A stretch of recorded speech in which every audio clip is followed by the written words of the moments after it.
So good morning, everybody. This is Martha Friedrich. We are here today to learn about the changes in end of year 1, end of year 2, end of year 3, and end of year 4. And many of you attend on a regular basis our advanced sessions. And just to be clear, that, and we tried to add that to the message in Bridge when you registered, that this session is for people that are very familiar with CalPads, because we are not going into any detail whatsoever of the functionality. We assume that you've been through EOY 1 through 4 before, and that you're here just to learn about the changes. Also note that in the slide deck, there are some slides that I'm not going to cover. So I have them hidden, but they're there. If you were to print it out, you would get those slides, and it's meant for your reference as well. So I'll kind of point out when I'm jumping around. So be aware of that. Kind of mentioned this already. It's for our experienced CalPads users today. So if you're brand new and you've not done end of year submission before, or you're not familiar with the reporting and certification process, this session is not going to be the best for you. We highly recommend that you attend the regular end of year 1 or end of year 3 or end of year 4 reporting and certification trainings, because I'm not going into detail. So with that, we're going to help you identify the changes so that as you're doing your work with the end of year submissions, you're going to come across something and you're going to, oh yeah, that's what she said in training, that we changed that. And it's going to prepare you. Hopefully, here we are in the beginning of May. There were some things that you should have been working on already at the beginning of the school year. So we'll see how well people adjusted to that information that we put out in the SIMs or flashes. And that's in regards to the work-based learning or even the post-secondary status information that we have for students with disability. And, we'll keep reminding you about the importance of that coordination aspect. We have some few slides at the end to go over that. And our usual mantra about making sure that you get your data in early, get it cleaned up as fast as possible so that you can get certified well before the deadlines, because performance will continue to haunt us. We do not have fixes in for that. So with 4 submissions happening simultaneously, it's going to put a lot of strain on the system. So it's somewhat out of our control, your control, but the control that you do have in regards to that is if you get in sooner and get all your work done as fast as possible, then you're out of the system. You don't have to deal with how slow it's going to get at the end of July and end of August. So just a few things that we're going to cover here. The overview, some changes, then we'll talk a little bit about the review. It's like one slide. It's stuff that you guys should already know, and I'm maybe going to quiz you on it. A few common problems that we've seen, and then we'll quickly do the wrap up. I like this slide just to get you focused on, the timelines that we're talking about here at the beginning of the end of year. So right now we're in May, and the reporting period for the end of year submissions is for the whole academic year from July 1 through June 30th. So end of year is different in that regard because it's not one day out of the year, it's the entire year, the cumulative information that you have for this academic year. Because we've started the submission already, and we recognize that you guys probably still have students in school, and so you're not really at the end of the school year just yet, but there are some things that you could be sending up and making sure that CalPads is as current as possible with all of the student profile information. Maybe you want to try out some of these other file types, and certainly students with disability, you want to have that data in. And so what we're encouraging you to do is to be sure that you get your data uploaded and posted and get all of those validations resolved. So by the time that you're at the end of June, that you've moved on from, dealing with hundreds of validations, and that you are then ready to start looking at the certification errors and reports. So by the end of July, you can do that initial approval. And so what we do want to point out here is that the July 30th deadline is for LEA approval only. We do not have to have SELPA approval. If the SELPA wants to approve, great, and be all done, that would be wonderful. But at minimum, we have to have LEA approval by July 30th. And if you don't, superintendent gets a letter. So slide 6. This thing is getting longer and longer. Last year we added end of year 4, and now we've added, and we've moved around some collections. So, we were collecting RFEPs in fall 1. We're now moving that to end of year 3. We were collecting the graduates and dropouts in fall 1. We're moving the 1-year graduate count to end of year 3. We've added in a new work-based learning file that is part of end of year 1. So you can see the list has grown a little bit here. Last year we added in homeless count, so that's not new, but the RFEP, the graduate count, graduate and completer count, and the work-based learning is new.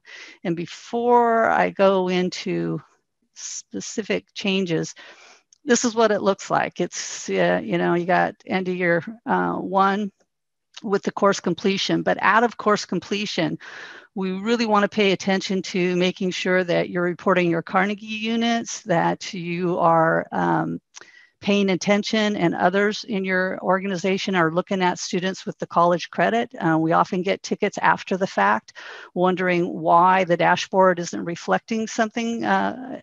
Their students, they have a minimal amount of students showing college credit. So we're going to talk a little bit more about that.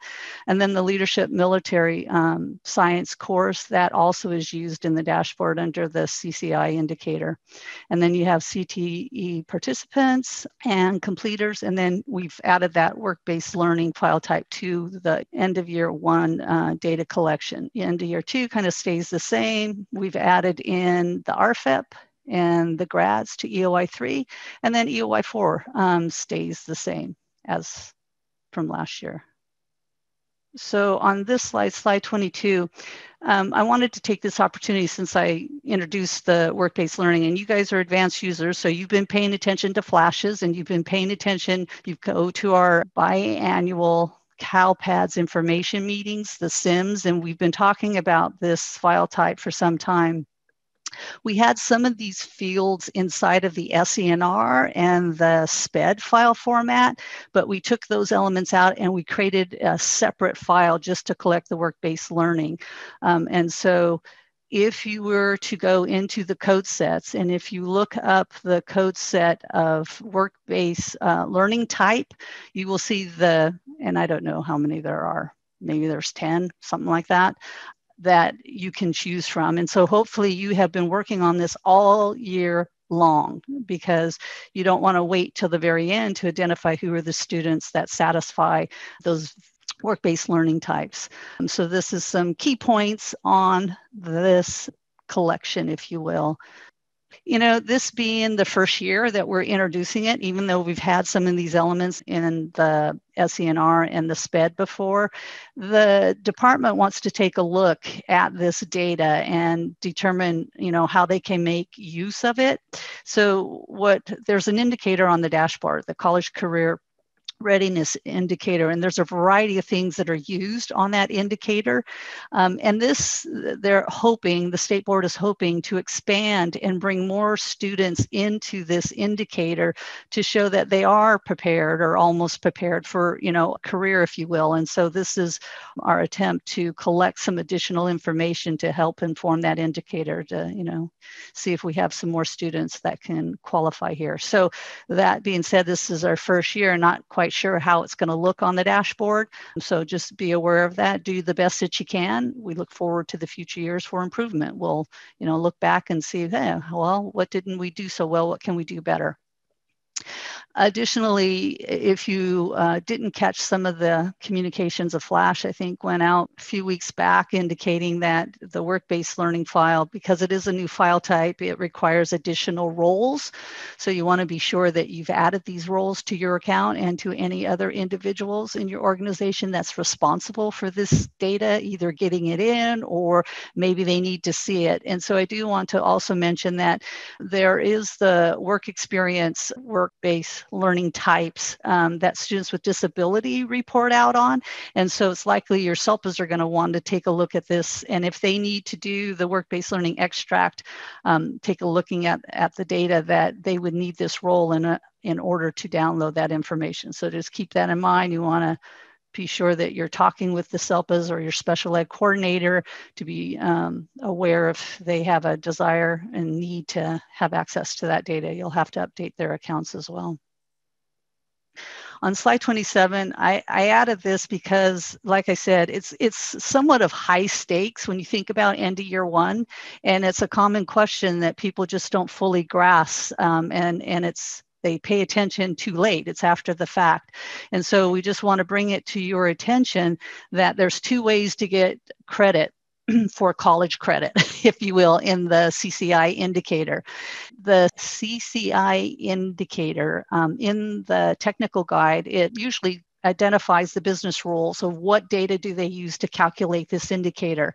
And there's two ways that the dashboard looks at the data and determines whether or not a student, gets college credit or the military science and leadership course.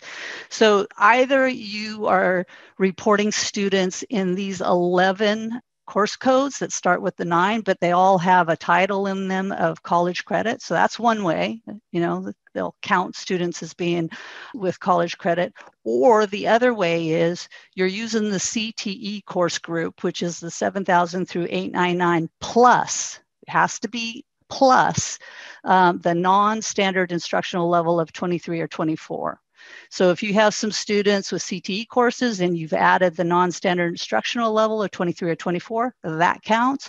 Or if you have students taking any of these that say college credit course, you get credit for that. This one right here is not for college credit, but it is a separate indicator, but it's used in CCI. So if you have any students that did the ROTC, then you put them in this course 9373.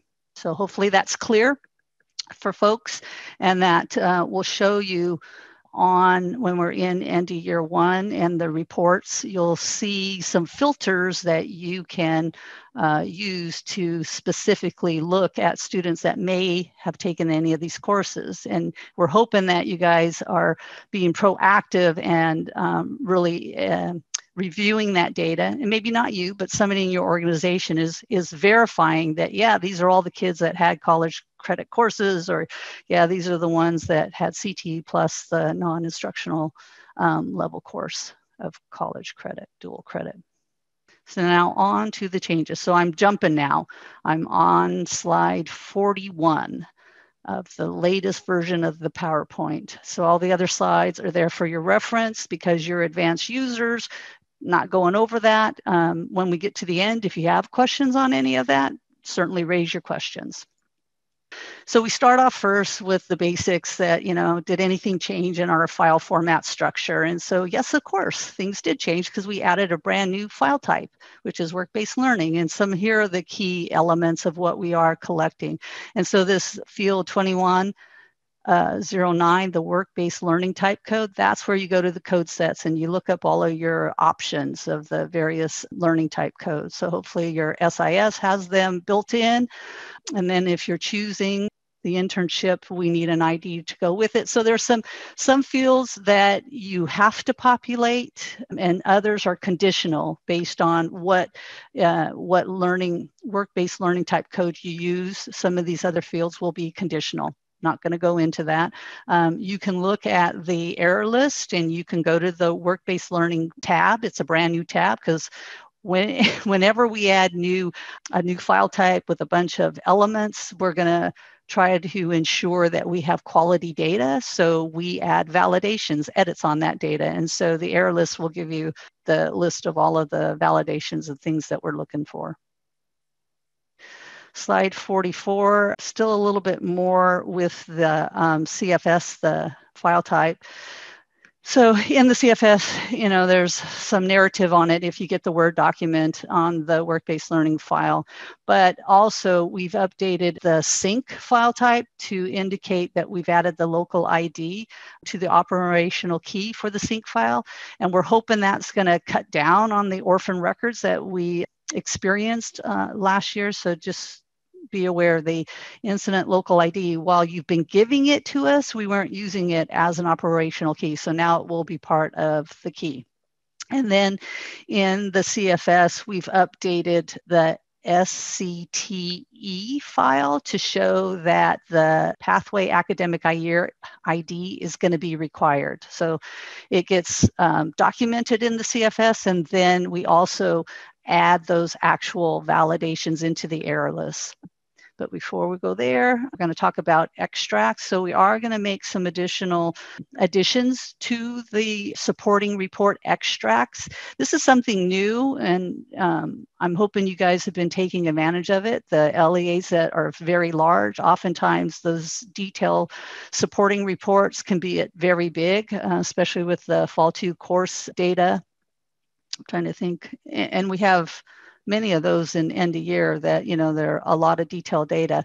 So what we've done here is some of the larger LEAs often have difficulties generating a report for that detail level data. And so rather than actually get a report, you can generate an extract, and that's less performance of a hit. And generally they come back and they have data on them.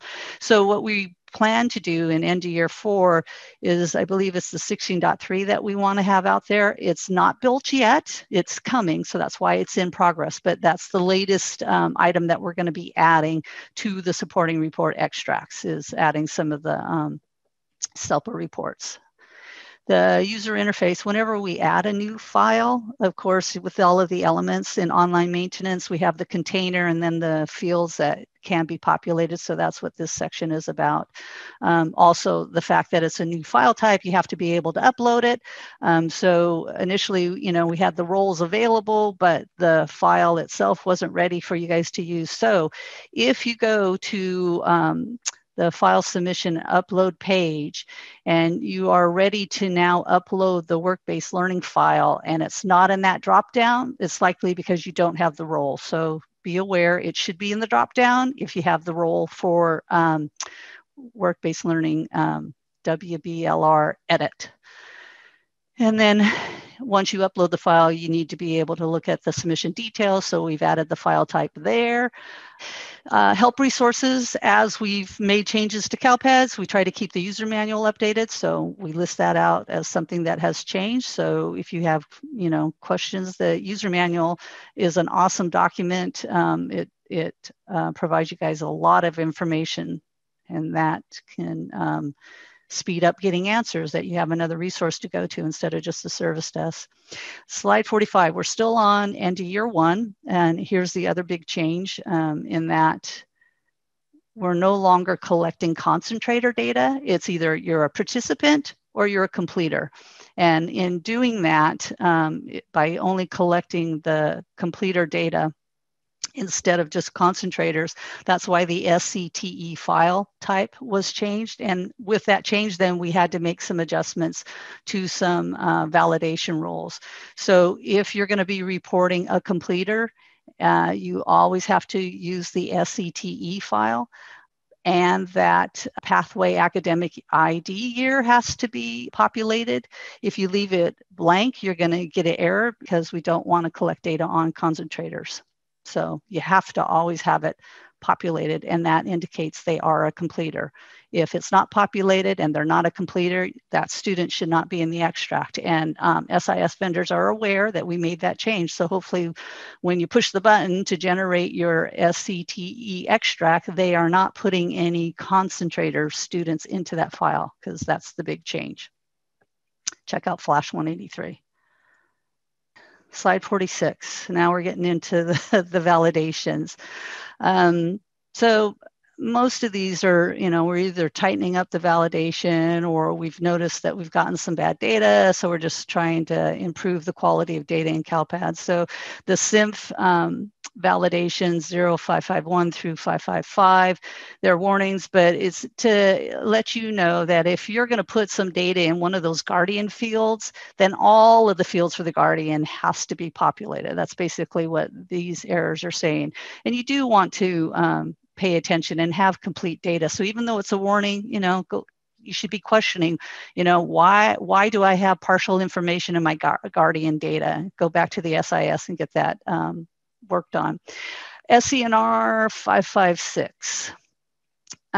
So what we've done now is updated with the enrollment status of 50, that if you're going to use that for students in grades K through 12, then they have to be in a private school. So again, we've seen some bad data, so we're tightening up this rule.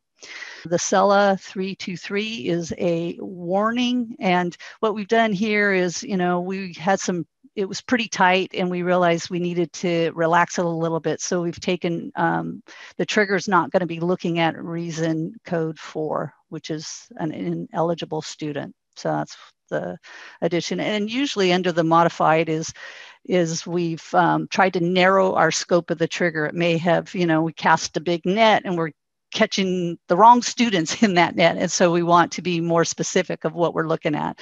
So with SPRG 264, the trigger language was modified. And again, it was because it was too broad of a net. We want to narrow it down so it's not triggering for students that we don't want it to be looking at. The SINC0558, it's a new one. So that if you're going to be putting in school of assignment, that it can't be for a private school group. We've modified SINC499, changed it to a fatal. So, that may be a big deal for some folks that, we're getting these as warnings and now we've ratcheted it up. And so it is going to be fatal. So you want to be sure that you're paying attention to that particular field. Slide 47, more validations. So end of year 4, we have post-secondary survey results here for students with disability. So we've modified these. The first one, 479, last year was our first year collecting students with disability on the SPED file. Prior to that, the only way we knew if the student was with disability is the program record. And so we're not using the program record anymore. So the validations that we're looking at the SPRG record now has to look at the SPED record only. So we made adjustments there. SSRV 446, we loosened the trigger a little bit. We had it too tight, and so we need to not look at the special education location code when we're looking at this validation. SPED 0471, this is probably a big deal for the folks with students with disability and the SELPAs. They've been asking for this for some time. Typically, you don't tell us a delay code until you have the actual meeting, but this is for specifically for the pending meeting that's going on, that you can give us a meeting delay code. With the COVID thing, it kind of just turned things upside down. So we did make an adjustment to this validation to allow for that. And that went in maybe, I don't know, last release or so. So it's fairly new. And then we've added some additional validations to the post-secondary file type there. And so you can see if you're going to use type code 30, there's some conditional statements on that. Now the certification validations. End of year 1 certification errors. So this one, we made it a little bit stricter because before it was a little bit too broad. So, if you are going to be reporting a CTE completer, that LEA that reported the completer in the SCTE file, whoever you put in there as the LEA, that the SCT, the record in the SCT file has to have the same reporting LEA. So we've tightened that up. The CERT102 warning, got rid of the word concentrator because we're not focused on concentrators. You're either a participant or you're a completer. when it comes to the career technical ed, CTE. We've disabled CERT122, so that's a nice thing. Since we're not collecting concentrator data, we don't have to check on it. End of year 3, we've added 2 new certifications, and this is for students that typically are students with disability, and they may be still enrolled and they're of age of 22 and they're finishing out the year. And so they turn 22 somewhere in the academic year, and sorry, not 22, they turn 23. And so we want to be sure that any student, 22 years or older has to use the student English language acquisition code of ADEL. So these 2 cert errors in EOY 3 is going to be checking for that if you have any 22-year-old students, that their CELA status is updated to ADEL. So you want to get that checked out as well early on, get that squared away. We're modifying CERT 152. And we've talked about this particular validation certification error in years past, because there's been legislation that we didn't want to suspend students for defiance in those early years, kindergarten through 3. So what this is, and then we were going to ratchet it up and then not allow the suspension expulsion for grades 4 through 8. And so that's what's happening this year. And that's why this particular validation is being adjusted, is now we've expanded it all the way up to grade 8. So, you know, it was originally KN through 3, and now it'll be KN through 8. CERT 156, again, you know, we threw too big of a net, and so we are modifying it to hone in on it, exactly what this trigger should be looking for. And then CERT 159, we've updated the severity, so it's now a fatal, and instead of using the SPRG data, we're going to be looking at the SPED data. Certification EOY 4, brand new, 167, 168. We didn't have that before in end of year 4 last year, so we've added this in just to be sure that the participation percentage range code is populated for a certain I think grade level is what that is. And I think you guys have seen this in fall 1 a little bit. So here they are as warnings, because students with disability, you do have to pay attention to this, because there's a lot of regulations on those students. So that's why we're introducing it here also in end of year 4. In end of year 4, we've modified CERT 4 to now also look at students that have an enrollment status of 50. Making sure that we have the right student demographic is really important for all students with disability. And that was a bit of a hole that we had, that we introduced the enrollment status, but we weren't enforcing that we had demographic data on it. So CERT 4 is making sure that any student that uses enrollment status 50 also has a student information record with that value, those values populated. Last year in end of year 4, we had disabled this particular certification error. It's coming back, but it's just a warning. But I have to say, this is a very, very important validation, even though it's a warning, because if you do nothing and ignore this, you will have a miserable fall 1, because this is trying to give you heads up. You have a student enrolled, but you don't have a SPED record showing you as the reporting LEA for that SPED record. So while end of year 4, we're not going to enforce it, you know, get that data in there, it will come back as a fatal in fall 1. So do pay attention to this. Sometimes it makes sense because you may be working on students for the upcoming school year. So it doesn't make sense for you to add the enrollment yet. So just keep that in mind. Do spend some time looking at those warnings, because they can make fall 1 better for you next year if you need to take action. CERT 140, missing the SPED record for a student with an SSRV.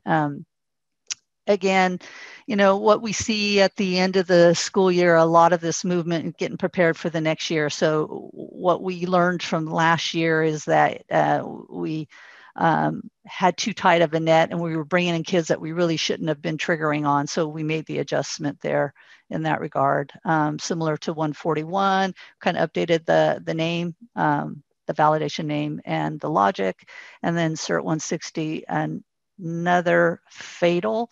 And this again is to help us not be trigger happy on all kids, and that we understand that, you know, SPED records are coming in and you're having meetings for things that, you know, for kids that are, when they come to school next year, what's going to be in place for them. And then we disabled a bunch of CERT errors in end of year 4. So hopefully this will be a smooth end of year 4 for folks. You learned a lot from last year. We've tried to improve on our certification errors, and you've already done a lot of cleanup with fall 1. So it's just a matter of making sure since fall 1 to the end of year, you've been keeping up with reporting your data accurately in CalPads. Now we're on to reports. So we've done a few adjustments to reports, added a few as well.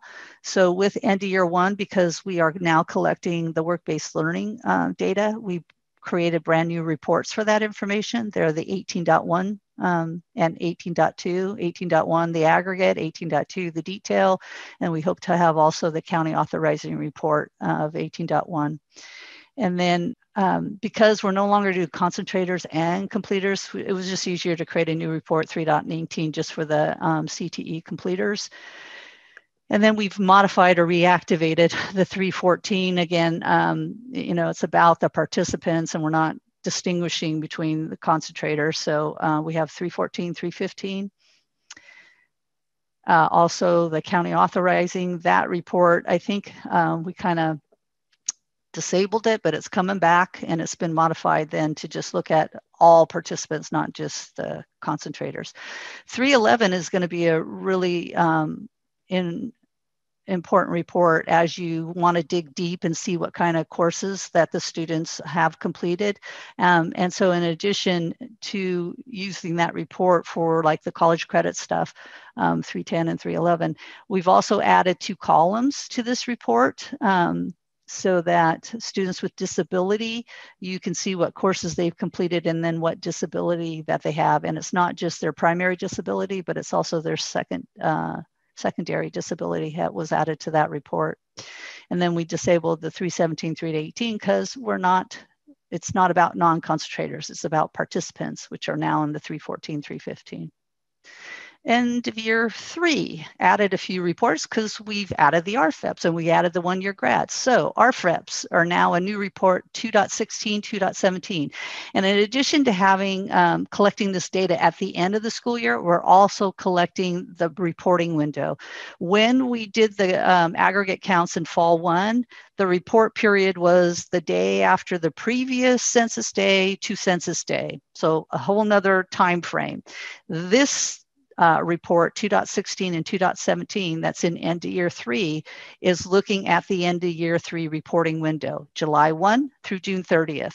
So don't get caught up on looking at the numbers on this report in end of year 3 and comparing it to fall 1. Apples and oranges, different time frames. So keep that in mind.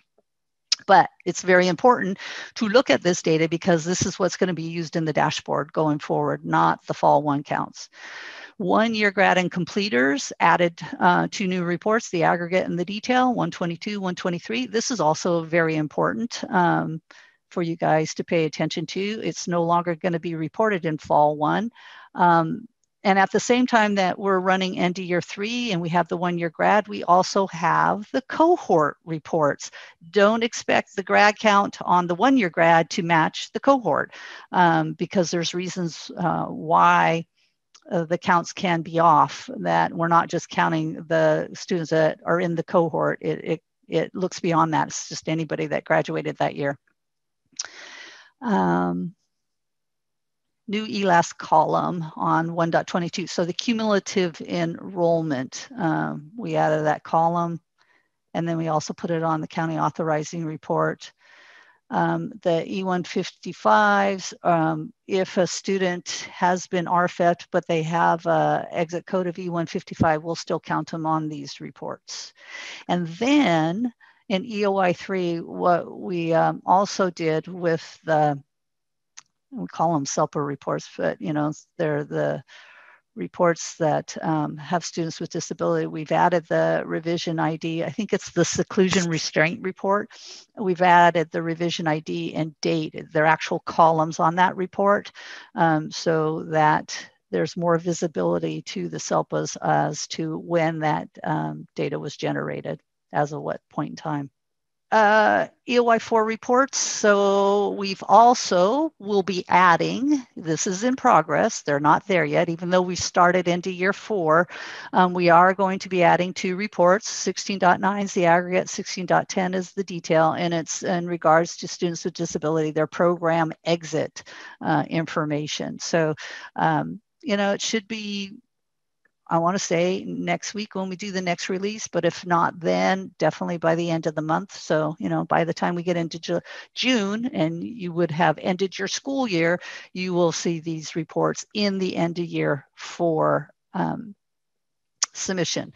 So I doubt anybody's going to be certifying in May, but if you did and these reports aren't there, you would have to do it all over again. So you definitely want to wait till the 16.9 and 16.10 show up in EOY 4 before you can get to your approval. Also then with the students with disability reports in end of year 4, we've added that revision ID and date columns in the report so that it's more visible to when this data was generated on the report. The 16.3 disability code 2 was added as a column, and then we've made some adjustments to the filter. So you do want to pay attention with these changes. You want to take a look at the different filters that we've made adjustments to in these reports. Sometimes we've changed the default of the grade levels, or we've added an additional filter. So here, the general education participation filter was added. So it behooves folks looking at the students with disability in end of year 4 to really scrutinize your filters now. And when you compare it to last year, make sure that, last year you understood what the filters are and you're using the same filters if you're doing that comparison, because we did change the defaults on them as well. Report 16.5, 16.6 to report cumulative services, so services that happen throughout the year. The other adjustment that we made to the 16.x reports in EOY 4 is what plans are we looking at? So we would previously look at any recent active plan, but now we're just the most recent active plan. So there's only going to be one that we pay attention to. Triennials are removed from the report so that we're not reporting out on that. And then just the ESI, it's to help us, sometimes we have some LEAs or charters that move from one SELPA to the next, and we want the reports to pay attention to what year we're in and what the relationship is that LEA has with their SELPA. I was going to ask a question, but now I probably spoiled it. So when it comes to the 4 submissions, end of year, there's 2 submissions that only need 1 approval, and it's right there. And then the other 2 have to have 2 approvals. And so it's, pretty obvious that the other 2, that you need 2 levels of approval. So hopefully that is not confusing to you guys, that you're well aware that the submissions that collects data on students with disability always have to have the SELPA approval involved. And so 3 and 4, even though 3 is the behavioral incidents, there is data there that has students with disability. So SELPAs need to take a look at that and approve it.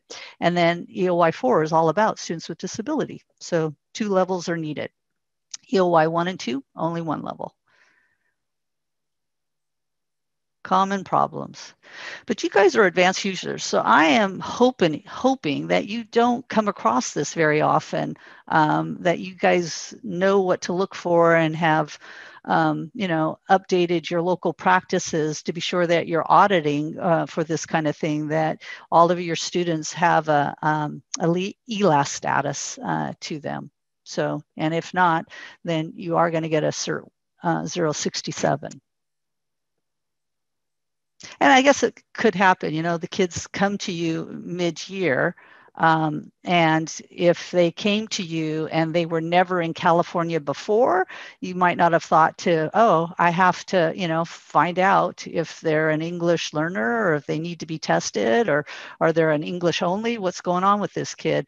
But for other kids that transfer from one school to the next, their ELAS status travels with them unless the previous district failed to also, you know, find out what is the status of the student. So this should not be real common, but we do see it happen. So if you get a lot of this, you may want to question what your local practices are, because it's one of the first things you enroll a kid, you got to know, you know, are they an English only or are they an English learner? And either the CalPAS is going to know about it and tell you what they are, or there's going to be nothing in the system. And then that's, you know, a clue. Hey, we got to send up a record and find out what's going on with this kid, TBD. You have inspired a couple questions, Martha. Okay. Ann Barreto would like to know, what does ESI stand for? Expected school. I don't know. What's the I, Angela? Indicator? Is it ESI? Is it expected school? It's something on the back end that the Department of Ed maintains. You know, they have a whole office, I think, just dealing with all of the schools and the school directory and just all of that information. And there's a lot of relationships of, you know, we have charter schools that are authorized by LEAs, and then you have state board schools and just a whole bunch of stuff. And so ESI is it's a term that has to do with that school directory, that the department, and also the SELPAs and what is their relationship, what LEAs belong to that SELPA. So that's all built into that table for ESI. So Angela, do you recall? I think it's Education Service Institute. So nothing for the LEA. It's kind of just back-end database stuff.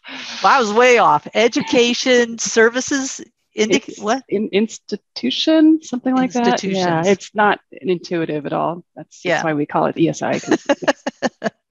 But again, it has to just do with tracking those relationships of schools to LEAs, et cetera, and SELPAs, not just schools, but SELPAs. Was that the only question I inspired? No. Okay.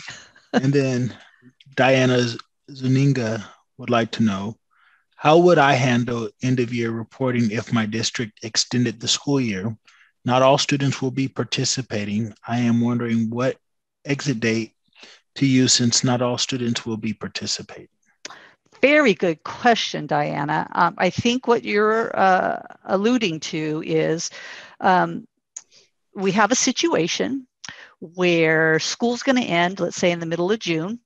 However, we broadcasted out to everybody that there's going to be a bit of a problem if your school, your district, has decided to utilize the month of July to do additional testing, CASP testing, smarter balance testing. So the state has gotten a waiver, I believe, from the feds to allow us to have more time to test students because of what COVID has done.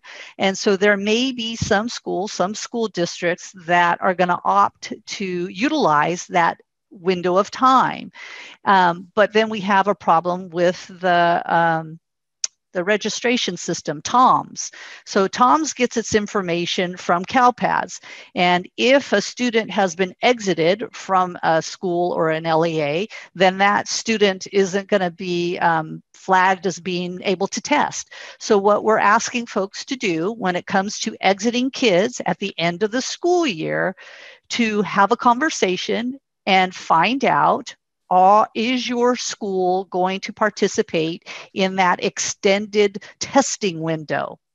And if so, do not exit kids in the month of June. You have to wait to exit them. So what we will do is that on June 30th, it will be our last pull to TOMS for this academic year. And then TOMS will freeze its data on who gets to test. And then you can continue to test in the month of July because TOMS now knows, okay, here's all of the kids that are enrolled in these schools and they can test.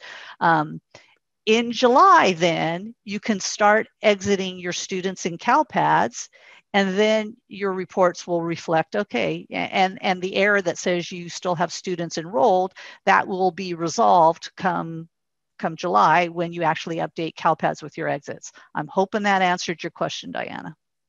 Okay, there's silence, so I'm thinking it did. She did respond.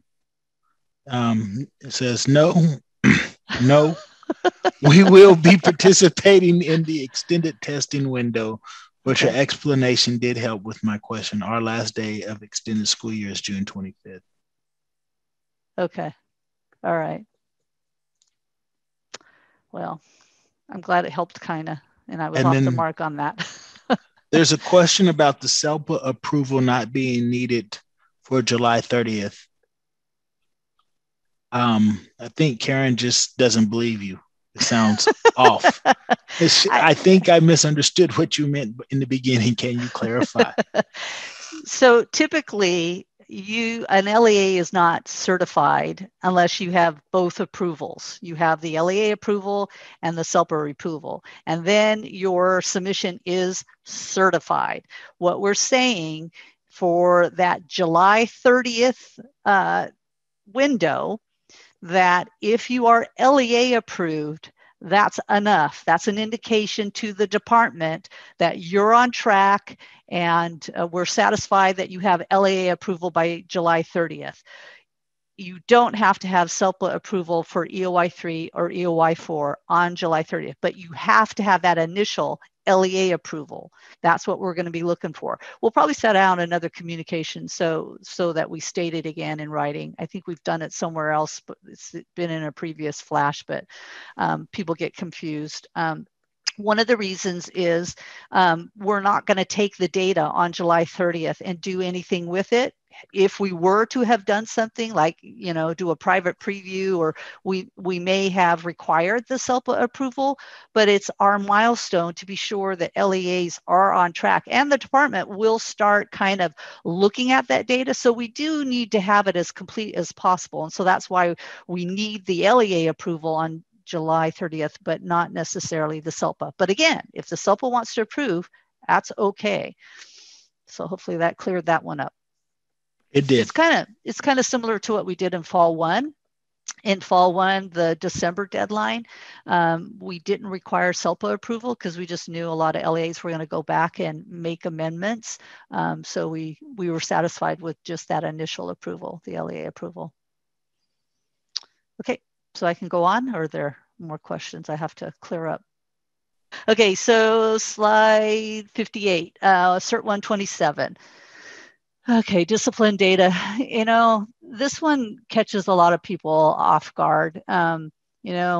Somehow people that take attendance and the attendance codes they use doesn't always jive with the people that are doing the behavioral incidents, the discipline information. And so this is a regular CERT, but it just still keeps popping up. Maybe it'll be easier this year because maybe you won't have that many behavioral incidents. But if you're going to tell us in the status file that a kid had a day of suspension or 3 days of suspension, we're going to check, is there an incident on file for that student? And if there's no incident, then how can you have a kid absent for 2 days of suspension? So we want to be sure that there's some integrity here. If you're going to say that they're absent because of suspension, then we need to have that incident that backs up that they had a resulted suspension. So that's what this CERT error is looking at. So just be aware of that. And if you get this a lot, that's another indicator to examine your local practices and somehow get the person doing attendance to talking to the people that are doing the discipline and make sure that that's synced up. That, when you're going to add a suspension reason for an absence, that it's in the system in your SIS that they had an incident. CERT 97. Oh, because you're advanced users, I hope none of you guys get this, because this is so easy, and yet it's still, it befuddles me why we still see this. So there's another system called CARS, Consolidated Application something. And in here, all LEAs, there's a person in your organization that's designated the person to update CARs. And what we're saying is that your LEA has to designate whether you're school-wide or you're targeted. And it has to get certified because CalPAD's going to use that flag to determine whether or not you can report targeted Title I data, or we don't expect any data from you in that regard because you're school-wide. So it's an important indicator that you need to be sure it has been taken care of. You should have local practices that this is something that you do in trying to get ready for end of year, that you check with that person and confirm which schools are going to be documented as targeted one versus which schools have been identified as school-wide. And it could be, you know, you don't have any kids to report. I don't know in the targeted, but I kind of think that's unlikely. So EOY 2 gets impacted by that. CERT 131. This is the certification error that's gonna that I was referring to in regards to the testing. That if your LEA is deciding to test in the month of July, you're going to see a lot of CERT 131s because we're asking you not to exit any kids, even though school may have ended on, you know, June 15th. Do not exit kids inside of CalPADS, because CalPADS needs to show and report to TOMS that the students are still enrolled so that they can test in the month of July. Okay, time to wrap it up. You guys all know end of year is the entire year, July 1 through June 30th, and that's why it's different than the fall 1, fall 2. You are hopefully have been bombarded now with enough information about work-based learning, and you have been collecting that data all year, and your student information system vendors are aware that this file is due in the end of year 1. So hopefully they've given you the extracts to generate this. I think there was one vendor that was behind a little bit. So do check with your SIS vendor to make sure that that extract is available. CTE concentrators, not collecting that anymore. It's all about completers and participants. RFEPs are now part of EOY 3 with a different date range, July 1 through June 30th. 1 year grad reports. We're adding that to EOY 3. So I don't know if you guys have paid attention, but EOY 3 has got a little bit bigger again. You know, last year was adding homeless, and now we've added the RFEPs and the 1 year grads. So you really need to be on top of your game to get this all done on time. And hopefully you have a lot of collaboration and support from others in the organization. EOY 4, just for helping get to the detail level data, we're adding some more supporting extracts. And then MPS schools, you know, I kind of glossed over this, but it's very important that your MPS schools, if you are utilizing, you have students enrolled in MPS schools, that they are very much aware of their responsibility of reporting any behavioral incidents as well as any restraints and seclusions. And restraints and seclusions don't always happen because a student did something wrong. So, you know, it's just information that we need to know that, you know, sometimes it's done for their own welfare, but it has to be reported. And we're seeing the MPS schools needing more education of their responsibility, but you as an LEA have to work closely with them because they don't have access into CalPADS. So you have to figure out how are they going to get you that data so you can get it into the SIS so that then you can get it put up into CalPADS. So this is an area that you want to be sure you're having a conversation with folks that are responsible for the students at MPS schools, and that these MPS schools know what their responsibility is when it comes to restraints and seclusions and any other behavioral incidents. And then last but not least, to be really successful with end of year and all of these moving parts and all of the different players, hopefully you're not a one-man show. You want to be able to communicate with everybody in the organization. You want to be able, and your peers, right? You may have to work with others, other districts, you know, kids moving around and whatnot, collaborate and coordinate. Now, to get ready, talked already about, you know, taking a look at your CalPADS accounts, making sure that you've added the work-based learning. And, you know, if there's anybody else, you know, now that RFEP is in end of year 3, who's going to verify that number? You know, that person wasn't used to looking at that number at the end of the school year. They were used to looking at it at the beginning of the school year. So you got to get them involved. And also the one-year grads, who's going to be doing that? So you've added 2 more responsibilities here to end of year 3. Also the work-based learning. I mean, you know, who's taking care of that in end of year 1? So internally, you should have some target dates for getting this work done. And, you know, we have a resource page that we've kind of crafted that you could take and change it any way that you want, modify it, but it quickly identifies some key aggregates and what submission, and it gives you a space to put down somebody's name and when they're going to be looking at the data. Checking with vendors for the updates, because we added the work-based learning. We've changed the SCTE. You want to check with your vendors on that.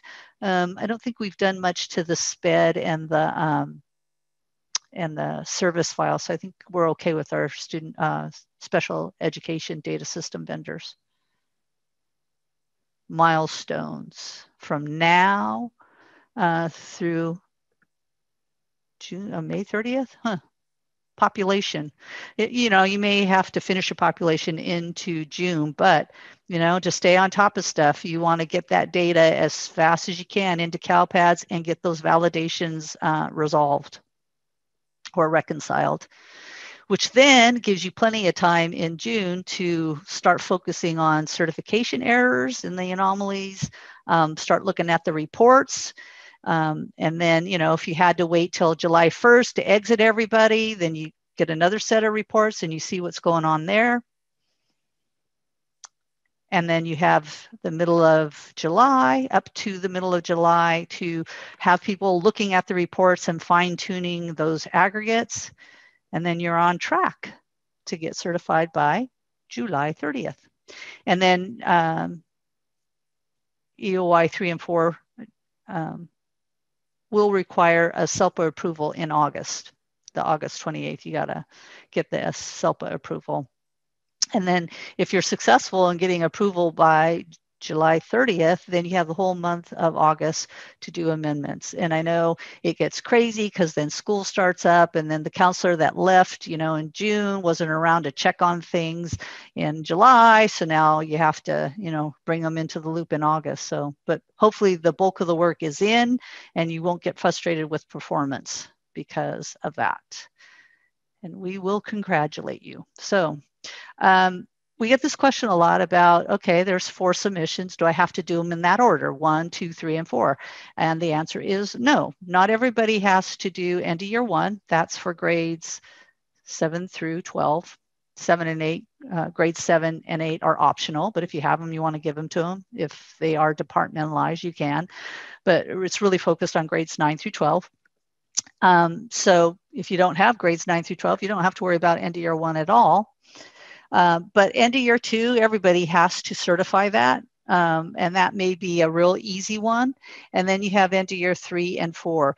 So what we would like to see is that you focused on end of year 4 before you do end of year 3. And the reason for that is end of year 4 is all about identifying students with disability. And students with disability is a subgroup on the dashboard. And so you want to be sure that you have the right count of students with disability in end of year 4 to feed into the subgroups that are going to be part of end of year 3, like the suspension rate. It's like, well, how many students were in that subgroup of students with disability? So and even CTE concentrators, again, as a subgroup. So you want to do end of year 1 and end of year 4 and end of year 2 before you do end of year 3. End of year 3 typically should be your last one. So you want to try to, yeah, I mean, you could do them simultaneously. If you want to work on 3 first, just know it should be the last thing that gets approved so that it can bring in all of the other subgroups that you've identified in end of year 1 and end of year 3. Yeah, I think that's what I want to say about that. But, you know, there could be other local factors that, you know, you have to do 3 first because, you know, your counselor is going away. But just keep in mind, it may not have an accurate subgroup. If you found 10 more kids on end of year 4 that end of year 3 doesn't know about. You know, some folks are part of the Perkins funding, and so end of year 1 may be really important, and the counselor is only going to be around through, you know, the beginning of July, so you got to focus on that. And so a lot of factors locally, but just know the trade-offs between the two. So, you know, we prefer that end of year 3 be the last one, but, you know, you may decide that you have other reasons why you have to do it differently. So that's Martha, what this, yes. There's 2 questions about self-contained classes for 7 and 8 that probably needs to be clarified. So the question is, did I hear that correctly that we no longer need to do EOY 1 for our grade 7 and 8? It's always been optional, and we only can use it if they're departmentalized. If they're self-contained, you can't give it to us in end of year 1, because end of year 1, first and foremost, is about departmentalized courses and that course completion. Grade 7 and 8, if you use departmentalized courses and you want to report course completion, you can. Right now, the state really doesn't do anything with that data. They may in the future, and so that's why it is optional. And I think there's a page in the CalPADS file specification in the first chapter. There's a table that talks about what schools are required and what schools are permitted in the various submissions and the pieces of information. And so you'll see that I think for grade levels, it'll say 7 and 8 is permitted in EOY 1, but it's not required. So hopefully that answers the question. Is that it, Karen? If you're talking, I can't hear you. Karen said, seriously, it's always been optional for grade 7 and 8. How could I have missed that? I thought it was required. I don't believe that we have a validation that enforces it, because not all grade 7 and 8 do departmentalized courses. So we can't enforce it, because you could. You know, and Martha was right. This is Brandy from CDE. Yay, Brandy! Thank you. We don't use it for anything. I mean, if I'm being really honest, right now they're only looking at courses that they're taking in grades 9 through 12. But we do allow you to report departmentalized courses completed. Now, Martha said they may use it in the future. I will tell you that there is a particular state board member that is very interested in students who complete CTE courses in 8th grade that count towards CTE completion, and potentially including those courses to make a pathway, a student complete a pathway, right? But they haven't made that decision affirmatively yet. So until they do, I wouldn't put a lot of effort into it. That's all I'm saying. Thank you, Brandy. Okay, not going to read this one. You guys are advanced users. It's, you know, we had it there last week, and hopefully you guys have figured it out locally, what you're, you know, what works best for your organization. I'd be interested if anybody's still struggling with this, and you know, if you are, you could bring it up here, we could talk about it. Or if you want to send in a service ticket, feel free to do that so we can have a conversation, try and help you out. Because like I said, performance isn't going to be any different than what you experienced in fall 1 and fall 2. And so what we can control is your activity, if you will. And so I can't stress enough, the sooner you get started and done, the better off, you know, the system will be for those that remain. Well, a little bit better. They'll still be, you know, having to wait a long time, but if you can get in there early and be done faster, your frustration level will be a lot lower.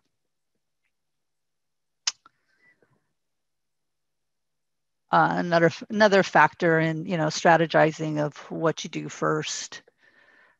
Your local readiness. So we talked already about making sure that your CARS certification is taken care of in regards to the school's Title I status, because that feeds into EOY 2. And you can get a certification validation error if you don't have that squared away. Hopefully you guys have taken time after each of your submissions to work with staff and talk about what went well, what didn't go well, so that you are going to try some new things for this submission and try to improve on your local practices and see if that doesn't make end of year submission a little bit easier.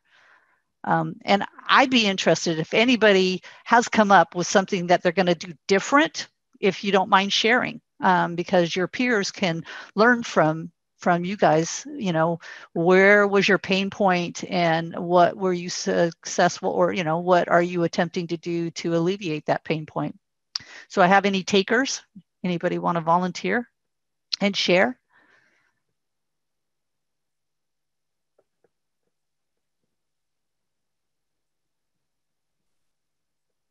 Most people are still captivated that grade 7 and 8 are optional for EOY 1. And why have I been doing this all this time? Oh, well, good data, I guess. Okay. So slide 69, do want to mention that while you're doing all of these end of year submissions, 1, 2, 3, and 4, that if you have grades 9 through 12, you're also working on your cohort. Maybe you not specifically, but somebody is, and just know that when we end the end of year submission on August 27th, that's when we stop processing the cohort data too. So they pull them in parallel. So just keep that in mind. Chris Hansen volunteered, kind of delayed, but, and it goes with the cohort, Martha. He says, making sure that students are not in our cohort if they are supposed to be exited. Very good. Yeah, so we've been running the cohort reports since the middle of April, I'd say, and we're going to start with the training fairly soon, I think this week, next week. And so meanwhile, though, if you've done it before, people kind of know what to look for. And that is one of the first things is like, first you have to determine who is in the cohort. Should they be in the cohort? Who's missing? Who's in here that shouldn't be in here? And starting with that. And then once you got that base taken care of, then you can figure out whether they're a graduate or not. So that's excellent to hear that you're working on that early. Anybody else? Love to hear anybody's collaboration with the student information system and special ed, what you guys are doing to make that go smoother.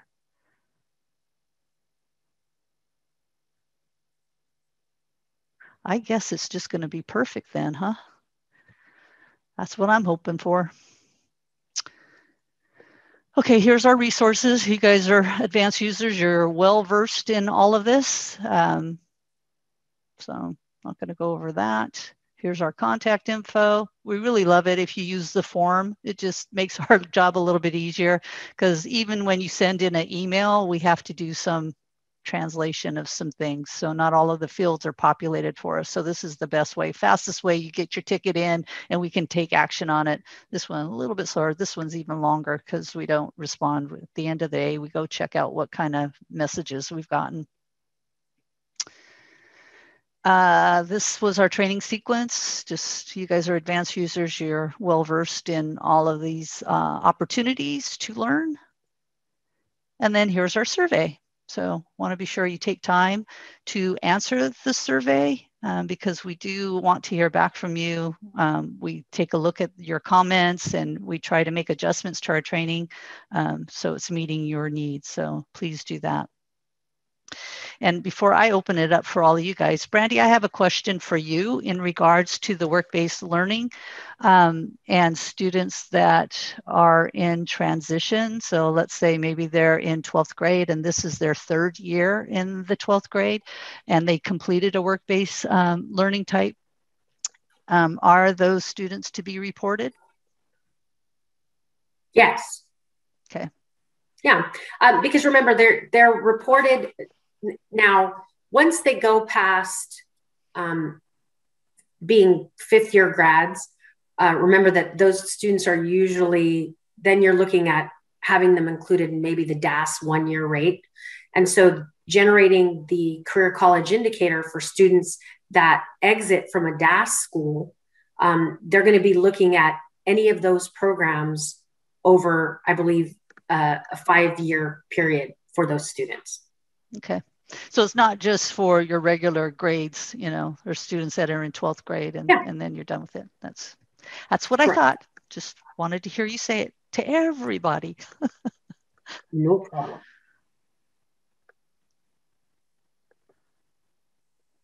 Any questions? Are we getting any questions? Brandy, is there anything particular you would like to share with the folks that you've been hearing and want to be sure that people are aware of? Well, we've been getting a lot of questions about work-based learning, I can tell you. And I know you guys have been getting inundated with those tickets in the service desk. And so the first thing that I want everybody to do, if you have not done so already, is make sure that your CTE coordinators have reviewed the definitions that are in the CalPADS code sets for each of these programs. When you're identifying whether or not like an activity at your site qualifies as meeting the requirements of one of these work-based learning programs. I know that you guys are conducting some really amazing activities, right? You know, that the students are actually getting work experience. For example, kids in the audiovisual program, they're going out and they're filming basketball games and they're doing TV production for, you know, the student government, things like that.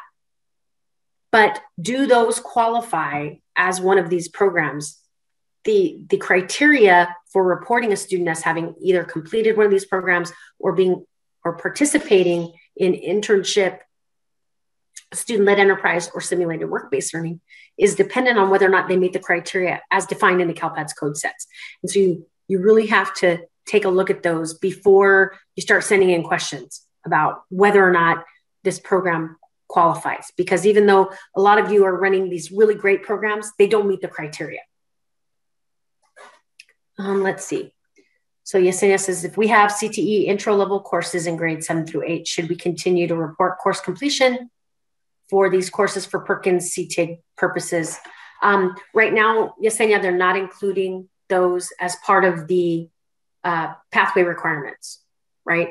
So you can potentially, as I said, one of the state board members is interested in possibly looking at completion of CTE courses in middle school or junior high, but we haven't gotten a lot of traction on that yet. Thanks, Brandy.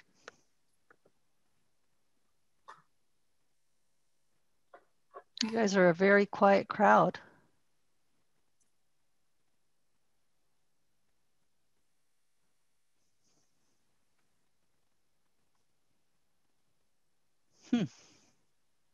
Do we have an issue with CERT4? And what submission? CERT4, I think, is generated in all 4. We recently changed it for enrollment status 50 to include checking for it for enrollment status 50. So I need more information. She's just saying that it's telling her all of her students are missing their race ethnicity data. Are they all enrollment status 50? I don't know. If they're enrollment status 50 and you're getting that error, it's legit because we just turned it on because that's a population that we were not making sure we had a complete record for. And students with disability use that a lot for their kids in private school. And we do need to have that demographic data for those students. You could submit a ticket in to the service desk. We could look at it, but I just did a check. And as of right now, there are no known issues associated with the CERT004 error.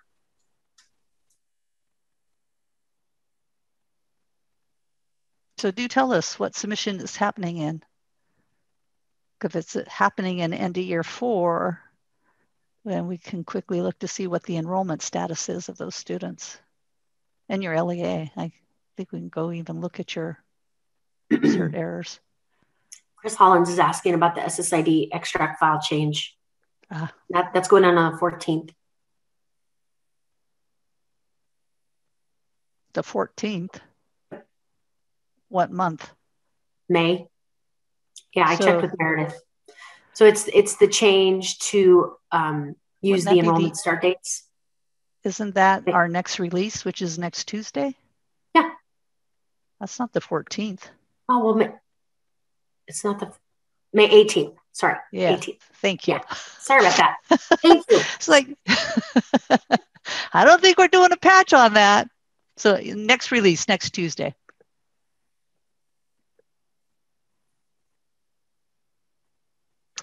Quiet crowd. Title 1 error. CERT 97. Didn't want to know about that. CERT 97? Yeah, it's saying that you, I'm assuming this is one you're talking about, but it's CERT 97 is where it's saying, hey, you're a Title I targeted school, but you haven't submitted any program records for your Title I targeted school. So, and that's just because very likely if you are a school-wide school in CARS, someone didn't update the school-wide authorization form in CARS, consolidated application, to reflect that you're a school-wide school. So that has to be done in CARS, and then it will update overnight in CalPADS, if in fact you're not a targeted school. But if in fact you are a Title I targeted school, which means your district has identified you as having a high enough free and reduced price meal percentage, which is generally any school that's over 75% FRPM, you have to rank your schools and distribute funding accordingly. Most of those schools are going to be Title I targeted schools. So that's probably where that error is coming from. So either someone forgot to fill out the school-wide authorization form in CARS, or you're a Title I school and you didn't know it. So you got to go find your CARS person and talk to them, because you as the data coordinator isn't necessarily tasked with that. Sometimes you're the same person, but usually not. That's a good one. So should CERT 73 be triggered for an NPS school? Gosh, do you have the error list in front of you that you know these by heart? No, it's in the question. So no program data submitted for school. Oh, that's EOY too. It's got to be a warning. Yeah. So I don't think we limit it. We say don't. And the primary reason is because no program data means, no Title I or Armed Forces family members. Remember, we're collecting data for the student groups, and it's possible that some of those students are in some of those student groups. Tribal foster, for example, or Armed Forces family member, even potentially 504 accommodation plans, right? So, you should still try to submit up program records for students that are attending NPS schools as well, if you have the information. But it is a warning. I think my chat box is hiding somewhere, so I'm relying on you guys. Is that what it is? Okay.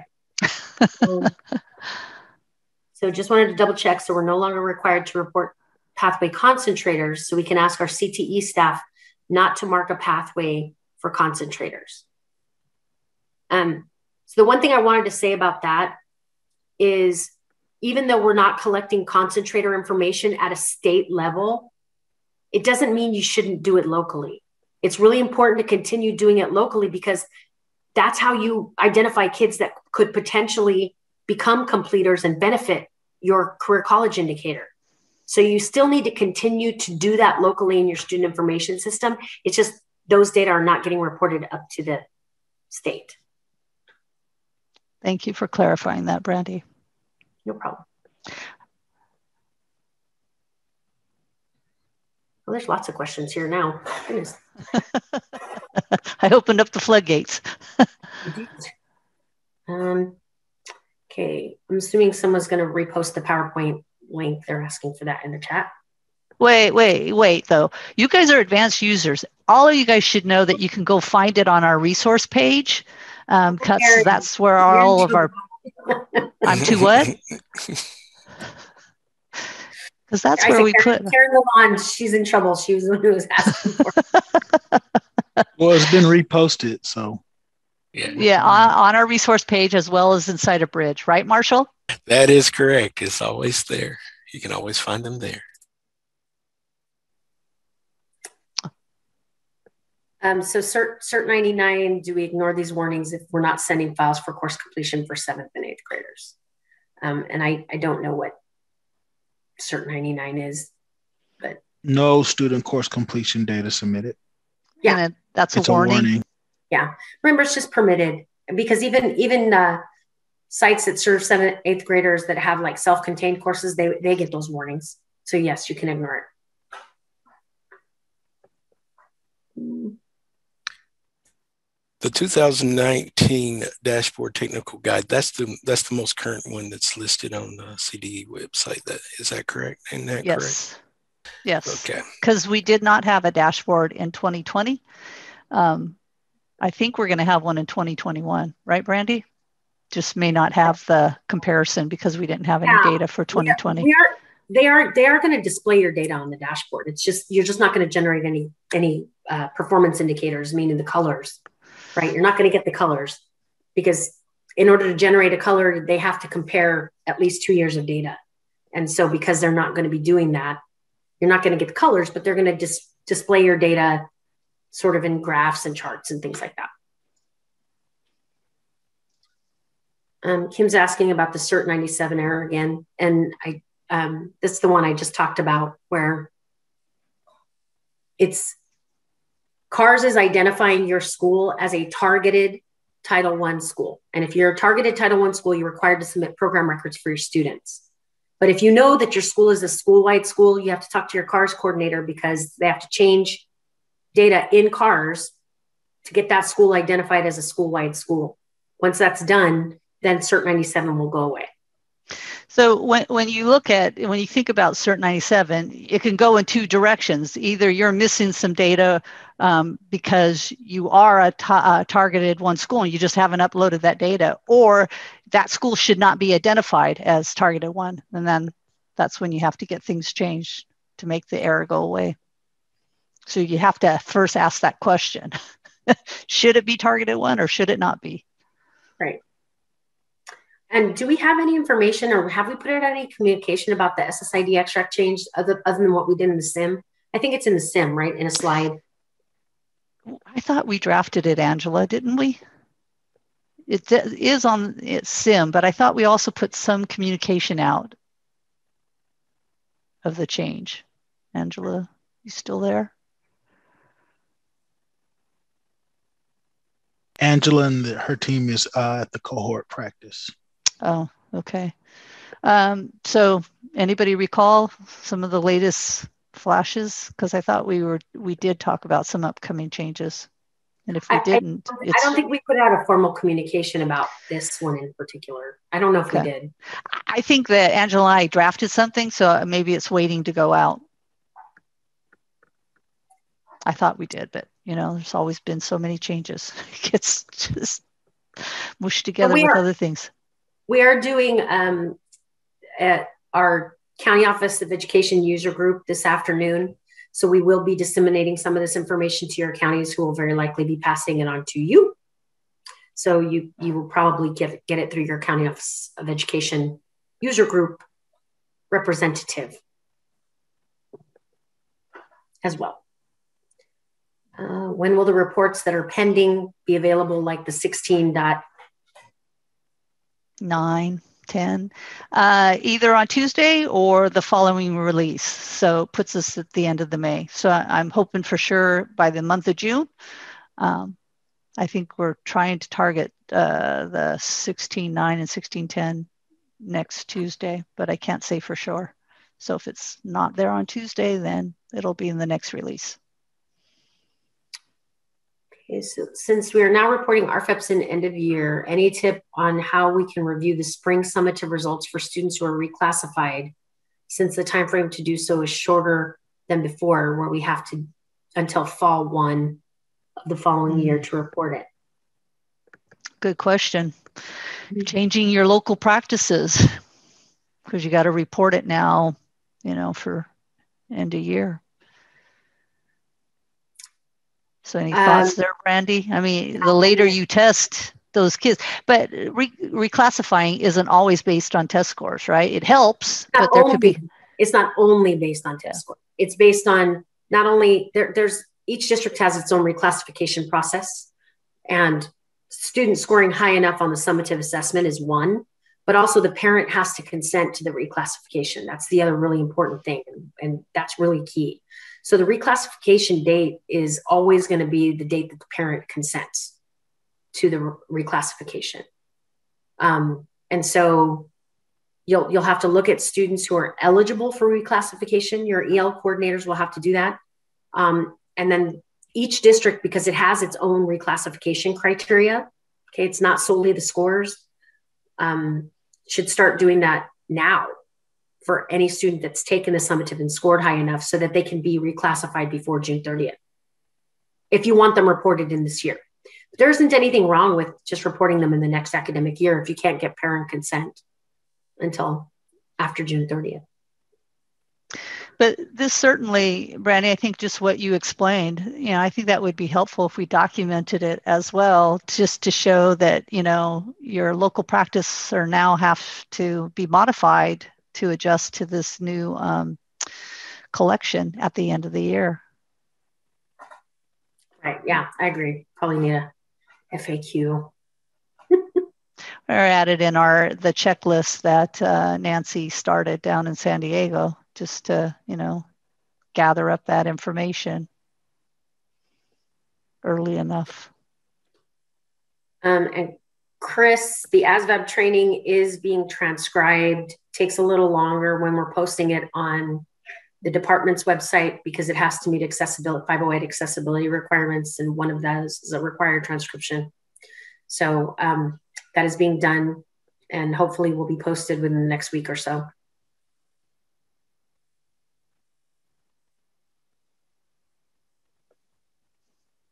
Well, it's 11:30 and the questions are slowing down. You guys can always join us on Wednesday afternoon at 3 o'clock for our weekly Q&A. If you have any more questions, you know how to reach us on the service desk. I really appreciate you joining us, Brandy. It was very, very nice to have you and learned a few more things from your valuable insight. And I wish everybody a fabulous end of year process, and I'd love to hear from you of those that, you know, were successful in getting done early and having quality data, and what did you do to be so successful, because we do want to help your counterpart, your peers and colleagues, and advise them on how to make changes and get through CalPADS a lot easier. So thank you, everybody. Gonna call it a session, and we'll talk to you soon.